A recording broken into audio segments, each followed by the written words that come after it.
भीख मंगे हैं ये लोग, यकीन मानो ऑफिशियल भीख मंगे हैं पाकिस्तानी।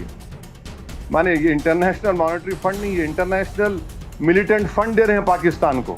वैसे है, जर्मनी है, जापान है, ये कैसा है लोग इसको अग्री कर रहे हैं, जबकि हमारी ज़मीन पर, हमारे घरों पर, हमारे सिपाहियों पर हमले हो रहे हैं और इनको 1 बिलियन क्या है का लोन मिला रहा है। भारत और पाकिस्तान के बीच सीमा पर जोरदार फायरिंग चल रही है।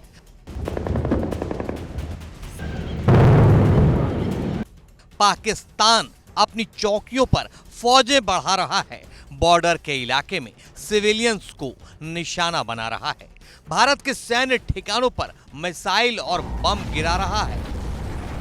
ये तमाम हरकतें वो इस बात के जवाब में कर रहा है कि पहलगांव में 28 निहत्थे भारतीयों की मौत का बदला भारत ने उसके आतंकी ठिकानों को तबाह कर क्यों लिया। भारत ने जब पीओके में आतंक के ठिकानों पर तबाही मचाई तो आतंकियों की मैयत में पाक सेना के बड़े बड़े अधिकारी शामिल हुए। आतंकियों की लाशों को शहीदों की तरह पाकिस्तान के झंडे में लपेटा गया। पाकिस्तान की ये नापाक हरकत पूरी दुनिया ने देखी और ऐसे हालात में भी आईएमएफ ने उसे $1 अरब का कर्ज दे दिया। तो किसी भी हिंदुस्तानी का गुस्सा होना लाजमी है। ओवैसी तो वैसे भी पाकिस्तानियों को नहीं बख्शते। भीख मंगे हैं ये लोग, यकीन मानो ऑफिशियल भीख मंगे हैं पाकिस्तानी।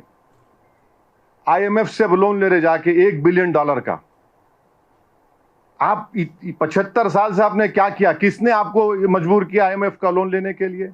और अफसोस की बात यह है कि आईएमएफ का लोन ले रहे हैं और ये इंटरनेशनल, मेरे को माने ये इंटरनेशनल मॉनेटरी फंड नहीं, ये इंटरनेशनल मिलिटेंट फंड दे रहे हैं पाकिस्तान को। असदुद्दीन ओवैसी ने न सिर्फ पाकिस्तान को आईएमएफ से मिले फंड को मिलिटेंट फंड बताया, बल्कि उन तमाम बड़े मुल्कों के फैसले पर भी सवाल उठाया जिन्होंने पाकिस्तान को मिलने वाली इस मदद पर अपनी मुहर लगाई है। उसमें अमेरिका और जापान जैसे बड़े देश भी शामिल हैं। इस्तेमाल करेंगे। अब आप देखिए, ये यूएसए है, जर्मनी है, जापान है, ये कैसा है लोग इसको अग्री कर रहे हैं, जबकि हमारी ज़मीन पर, हमारे घरों पर, हमारे सिपाहियों पर हमले हो रहे हैं और इनको 1 बिलियन क्या है का लोन मिला रहा है। तुम हुकूमत, तुम चलाना तो दूर की बात, तुमको इकोनॉमी चलाना नहीं आता तुम्हारे को। क्या है तुम्हारे पास? वहां से बैठ के आप बोल रहे इस्लाम ये, इस्लाम वो, कोई कुछ नहीं है। ये सिर्फ इनकी जारहाना गलत पॉलिसी है। यहाँ पर अमन को बिगाड़ने के लिए, यहाँ पर हिंदू और मुसलमानों में निफाक पैदा करने के लिए, और इनको ये बात पसंद नहीं आती। आप अंदाज़ा लगाइए कि भावलपुर और मुरीदकी में हमला हुआ तो जो शख्स अमेरिका में टेररिस्ट है, हाफिज अब्दुल रऊफ, ये एलईटी के सदर का बेटा, वो नमाज जनाजा पढ़ा रहा, उसके पीछे बैंड ऑर्गेनाइजेशन लोग खड़े, उनके पीछे पाकिस्तान की फौज खड़ी हुई है। तो आज भी आप, कल रात में हम देखे श्रीनगर के एयरपोर्ट के करीब ड्रोन्स आ गए। तो आप और हम हैदराबाद में बैठकर अंदाजा भी नहीं कर सकते, बल्कि भारत के दूसरे मुकामात पर जो लोग बैठे हुए हैं वो अंदाजा भी नहीं कर सकते कि कैसे बहादुरी के साथ हमारी फौज उनका मुकाबला कर रही है और कैसे बहादुरी के साथ और सब्र के साथ जम्मू कश्मीर के बॉर्डर पर बसने वाले लोग, पंजाब के बॉर्डर पर बसने वाले लोग और राजस्थान के बॉर्डर पर बसने वाले लोग जो हिम्मत से इन तमाम मसाइब और मुश्किलात का सामना कर रहे हैं। ओवैसी ने न सिर्फ आईएमएफ से पाकिस्तान को मिले $1 अरब के फंड पर सवाल उठाया, बल्कि इस्लाम के लिहाज से भी पाकिस्तानियों को उनकी नापाक हरकतों के लिए आईना दिखाया। कि हमारे रसूल सल्लल्लाहु अलैहि वसल्लम ने हमको ये तालीम दी कि तुम किसी से जंग मत करो। ये हदीस है, ये तुम किसी से जंग मत करो, मगर अगर कोई तुमसे जंग करता है तो साबित कदम रहो। तो हमको अब साबित कदम रहना है। ये सवाल कोई हिंदू मुसलमान का, ईसाई का, बौद्ध का नहीं है। बार बार ये लोग बोल रहे कि इस्लाम की जंग हो रही है भारत से। कौन सा इस्लाम है तुम्हारा, बताओ? 20 करोड़ मुसलमान भारत में रहते हैं और हनफी फ़िक़्ह का पूरी दुनिया का सबसे मशहूर आलिम दीन मौलाना खालिद सैफुल्लाह रहमानी हैदराबाद में रहते हैं। सबसे बड़ा आलिम है, फ़कीहुल असर कहते हैं उनको।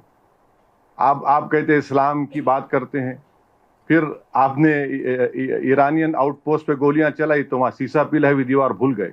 ज़िक़ात का महीना, ज़िलहिज्जा का महीना, मुहर्रम का महीना, तो ये तो हुर्मत के महीने, आप हमला कर ही नहीं सकते। आप तो इस्लाम का परचम लेकर जो झूठे दावे करते, तो आपने हमला किया और आपने पूंछ में 14 लोगों की जो मौत हुई उसमें 4 मासूम 10 साल की उम्र के मुस्लिम बच्चे थे। हुर्मत के महीने में आप हमला कर रहे हैं।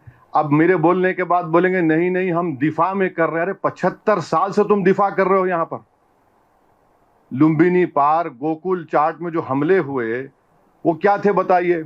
कलमा पढ़ो, तुम हिंदू हो या मुसलमान, गोली मारेंगे। माने जो लोग बच गए वो जिंदगी भर का जख्म अपने साथ लेके जिएंगे वो लोग। अब होते कौन है करने वाले? ये इस्लाम और एक नाम लेकर एक जंग नहीं कर रहे हैं, ये सिर्फ भारत को हमेशा परेशान करने के लिए 75 साल से हरकतें कर रहे हैं। जो शरीर थे वो तोड़े मुल्क को, जो अमन पसंद थे उस मुल्क में रह गए। तो इनका ये बार बार इस्लाम इस्लाम, तुम्हारे पास क्या है बाबा? हमारे पास अल्लाह के रसूल सल्लल्लाहु अलैहि वसल्लम का आशिक अहमद रजा यहाँ पर है, हमारे पास ख्वाजा हिंदल वली है।